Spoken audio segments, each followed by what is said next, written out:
You're also here at this critical time whereby we are having ICPD meeting going on, conference going on in Kenya. There is also a parallel meeting that was organized by the Catholic that is against the meeting that is going on. From Vatican, we also receive a press conference that is against the conference that is going on. What's your take on the two? The census results, the gender balance, and also now when we come to the ICPD meeting conference that is going on. Mm-hmm. First of all, I'm not exactly aware of the percentage of men and women in the census, but what I would like to say is that normally it's never 50-50. So that there be more women than men is not surprising. I'm not sure exactly about the numbers. Would it be more than 60% women and 40% men? Okay, that would be a bit alarming, but I don't think we are at those levels. Interestingly, by the way, just a little fact to know is that after the Second World War, when there were many men in Europe that had fallen during the war, what happened is that in the years after the war, many men were born than women. So as to say, nature itself tries to balance out. So that is first question. I wouldn't bother, frankly speaking. Second question, ICPD 25. Yes, the Holy See is not participating in the event because they feel that while ICPD stands for International Conference on Population and Development, it is very much focusing on reproductive and sexual rights. As if by, and now I'm putting it a bit bluntly, as if by distributing condoms, I contribute to the development. I mean, it is very much focused on the sexual issue, which then within the terminology of United Nations, reproductive and sexual rights, include like automatically issues like abortion.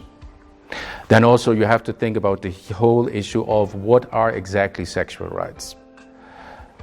If you would go into that, you would find that it is the right to express yourself sexually, frankly speaking, in whatever way you would like to. That is where it ends up. So these were reasons why the Holy See at a certain point has decided in this particular conference, at this particular point of time, where the document as it is presented now has not been agreed upon by countries, but mostly by experts. So it was not a country-driven process, and in that sense not a specific United Nations of nations process. Therefore, the Holy See has decided we regret, but we will not participate in this meeting right at this moment. Now, to my final question, what message do you have for the youth ministers or those who are working with young people?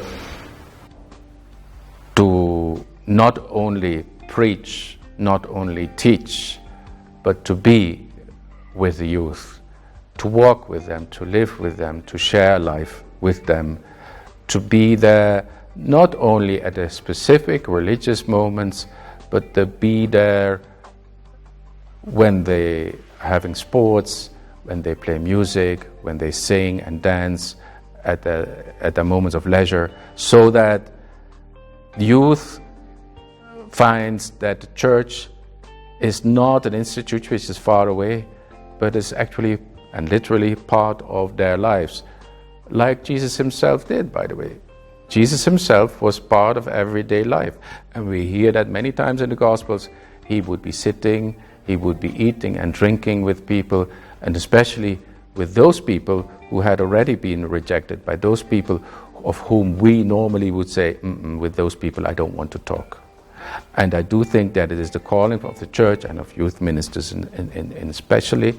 By the way, I don't like the expression even of youth ministers, because I feel this is not a specific responsibility for a specific priest or whoever it would be. It's a responsibility for each and every member of the church. In that sense, it's not a question of expertise here. It's a question of commitment, being as Christ is.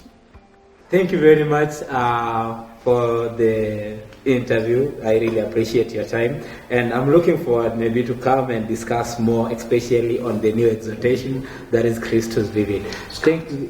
Thank you very much. And so we also have more questions on scouting and all that.